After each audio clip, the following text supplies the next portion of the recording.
جائے گا بلکہ ریزہ ریزہ ہو جائے گا. اسی طرح روح کو نکالا جاتا ہے. اور میرے نبی اکرم صلی اللہ علیہ وسلم نے فرمایا ہے کہ میرے دوست بزرگوں دنیا کی بنسبت آخرت کا معاملہ بہت ہی کریٹیکل ایشو ہے, بہت بھاری معاملہ ہے, بہت بھاری ہے میرے دوست بزرگوں.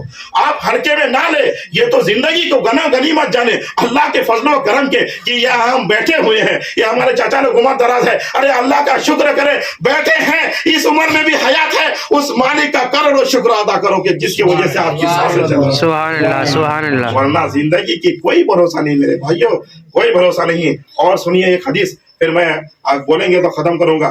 نبی اکرم صلی اللہ تعالی وسلم کے سامنے سے دو جنازہ گزرا, آپ نے سنا ہے, بہت ہی مشہور و معروف حدیث مبارکہ ہے. دو جنازہ گزرا, صحابہ کرام ہے, فاروق اعظم رضی اللہ تعالیٰ نبی تشریف فرما ہے, نبی اکرم صلی اللہ علیہ وسلم کے ساتھ دو جنازہ گزرا.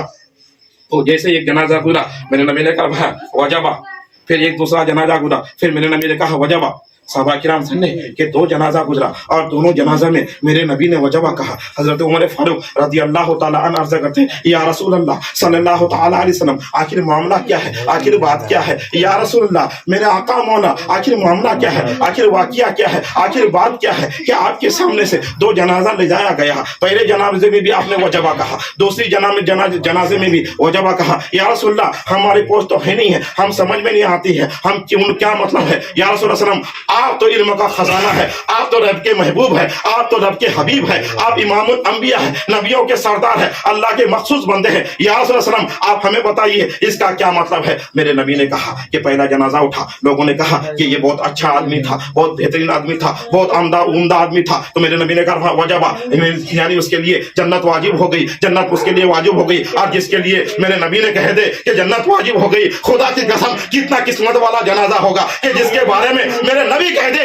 کہ وجبہ اس کے اوپر جنت واجب ہو گئی. فاروق اعظم کرتے ہیں یا رسول اللہ صلی اللہ تعالی وسلم, پھر جو دوسرا جنازہ نکلا اس کے بعد میں اس کے اوپر بھی آپ نے وجبہ کہا. تو میرے نبی نے فرمایا کہ یہ جو جنازہ اٹھا ان کے بارے میں لوگوں نے کہا کہ غلط آدمی تھا, وجبہ اس کے اوپر جہنم واجب ہو گئی. میرے دوست بزرگوں آپ جس کے بارے میں میرے نبی کہہ دے کہ جہنم واجب ہوگی, خدا کی قسم کتنا بد نصیب ہوگا کہ جس کے بارے میں میرے نبی کہہ رہا ہے کہ اس کے اوپر جہنم واجب ہوگی. گویا کہ میرے دوست بزرگوں میں کہتا ہوں ہمارے جنازہ میں ہم دیکھیں کہ لوگ کیا بول رہے ہیں. خدا کی قسم یہ نہیں ہے کہ میں ان کے گھر میں آ کر یا کسی لالچ میں, میرا یہ قصور ہے. خدا کی قسم اللہ اس کے رسول کے لیے ہر بات بولی جاتی ہے, شریعت کے دائرے میں رہ کر بولی جاتی ہے. آپ کے والد صاحب تھے شاید, ان کے والد صاحب جتنے بھی لوگ ہیں دیکھیں سب تعریف کر رہے تھے. خدا کی قسم 10 آدمی زیادہ تر لوگ تعریف کر دے. میرے نبی نے کہا ہے اگر کسی کے بارے میں لوگ اچھا گمان کرے کہ اچھا ہے, بہترین ہے, عمدہ ہے, اعمال صالح والا آدمی ہے, لوگ اگر تعریف کر دے اچھا آدمی ہے